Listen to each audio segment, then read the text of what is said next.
నా జీవితంలో ఒక అమ్మాయి ఉండేది.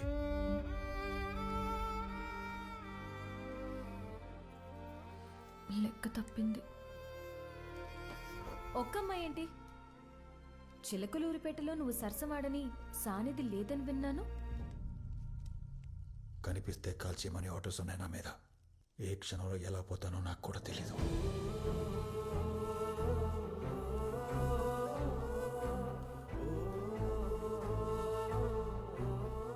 ఆ క్షణం వరకు నాతో ఉండు చాలు.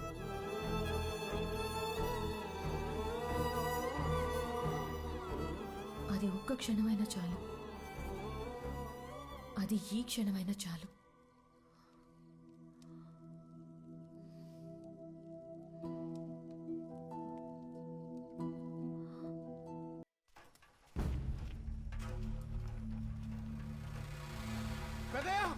ఏంటి? ఆ సిఐ మౌళికి మణిని దాచిపెట్టిన చోటు తెలిసిపోయిందయ్యా. దేవుడా, పెట్టాలంతా బయలుదేరాడయ్యా. నువ్వు ఒక పని చేయి. అమ్మ ఎక్కడుందో కనుక్కుని వెంటనే తీసుకురా. నువ్వు రే తగ్గడాలా, రే జగయ్య, అందరూ రండిరా. ఓ మరియమ్మ రా. రే అది తీరా. జాగ్రత్త. అమ్మా మణి, నువ్వు ఇక్కడ ఉన్నావని సిఐ మౌలికి తెలిసిపోయింది. ఎంట చూస్తున్నారు, తాళ్ళు వేయండి.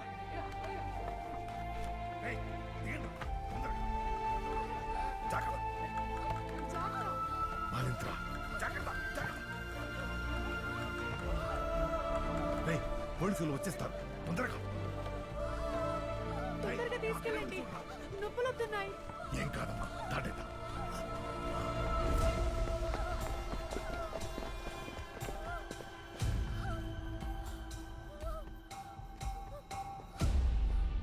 మణి ఆచూకీ నాకు తెలిసిందని చెప్పగానే నీ ఎంగిలి మెతుకులు తినే ఈ పోలీస్ కుక్క నిన్ను వెతుక్కుంటూ వస్తాడని నాకు తెలుసురా.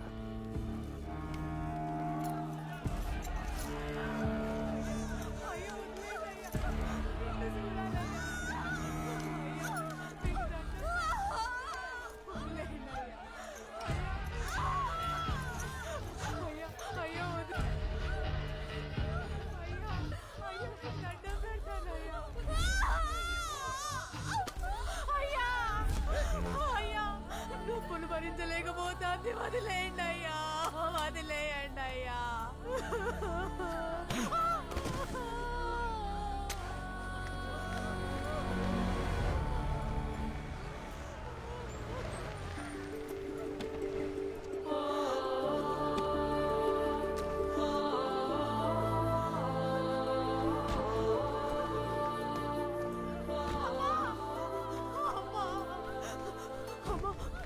చూడండమ్మా, నిన్ను చూడాలని చూడకుండా చిత్ర హింసలు పెడుతున్నాడమ్మా.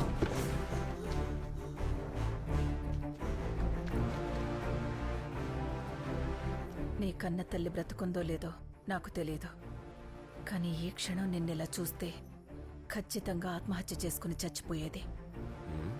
నీలాంటి మనుషుల్ని పుట్టించినందుకే ఆ దేవుడి మీద నమ్మకం పోయింది నాకు.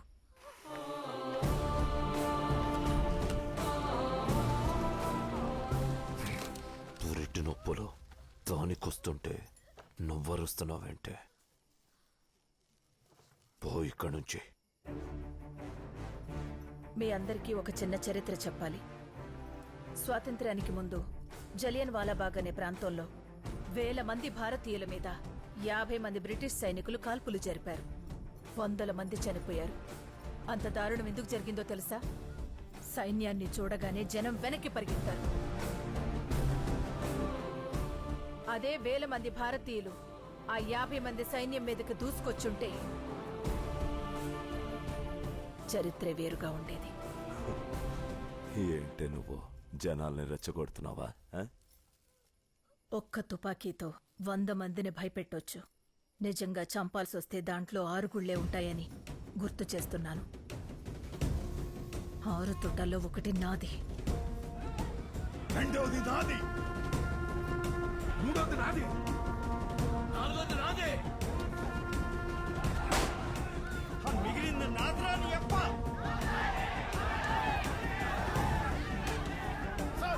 పరిస్థితి చేయి దాటిపోయేలాగుంది. పదవి సార్ వెళ్దాం.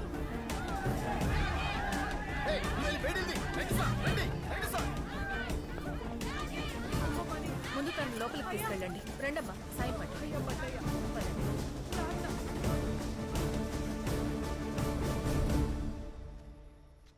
పెదే ఆవిడెవరు? ఆవిడ హేమలత కారిణి. ఈ ఊరు పుట్టినప్పటి నుంచి ఈ ఊరికి ఏదైనా మంచి జరిగిందంటే ఆవిడ అడుగు పెట్టడమే. మా జీవితాల్లో మార్పు తీసుకురావడానికి ఆవిడ తన పద్ధతిలో ప్రయత్నాలు మొదలుపెట్టారు. దారులు వేరైనా నాగి తేవాలనుకుంటున్న మార్పు ఆవిడ కూడా కోరుకుంటుందని దివాకర్కి అర్థమైంది. అందుకే దివాకర్ ఆవిడ్ని కలిసి, నాగి, హేమలత లవణం గారు మన ఊరిని మార్చడానికి వచ్చారు. ఈవిడ కూడా నీలాగే చాలా ముందు ఆవిడ ఇక్కడికి ఎందుకు వచ్చారో అది చెప్పు. నువ్వు ఊరిని మార్చాలనుకుంటున్నావు, కానీ దానికి ముందు నువ్వు మారాలాగి. మార్పు ఎప్పుడు మనతోనే మొదలవుతుంది. నువ్వు చేయాలనుకునే పనిని సక్రమమైన మార్గంలో నేను చేస్తాను. నువ్వు పెట్టాలనుకున్న ఫ్యాక్టరీ నేను పెడతాను. పోలీసులకు లొంగిపో.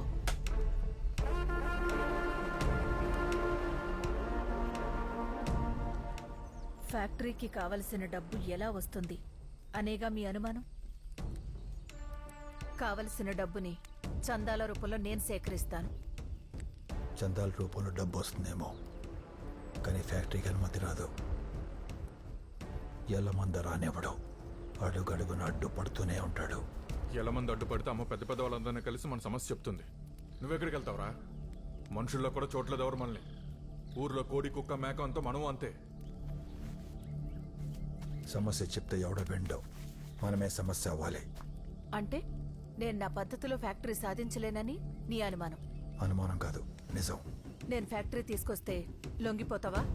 శంకుస్థాపన జరిగిన రోజు సంఖ్యలు వేసుకుని నేనే జైలుకి వెళ్ళిపోతాను. సరే. మేడం, ఏంటండి ఇది? మీరు కూడా ఇంతేనా?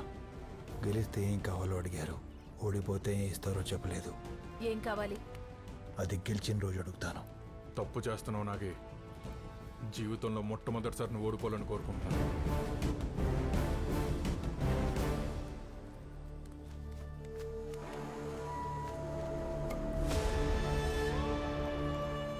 హిందీలో ఉత్తరం రాయాలి. ఇన్లైన్ లెటర్ ఒకటి తీసుకుని రా. ఎవరికి? ప్రధానమంత్రికి.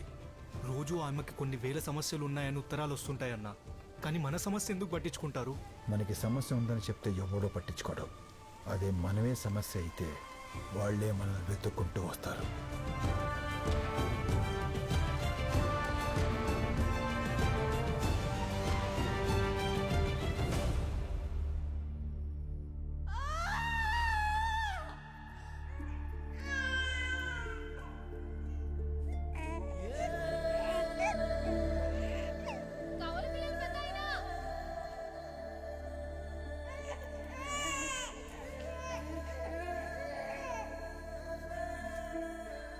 సమస్య అర్థమైంది పెద్దయ్య.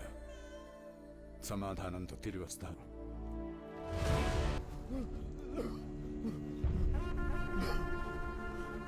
నన్ను వదిలేనాగి. నీకు కావాల్సింది బంగారమే కదా. బనగానపల్లి బ్యాంకులో లాకర్ నెంబర్ 26లో ఉంది. నన్ను వదిలేనాగి, నన్ను వదిలే. నాగి మనొచ్చింది.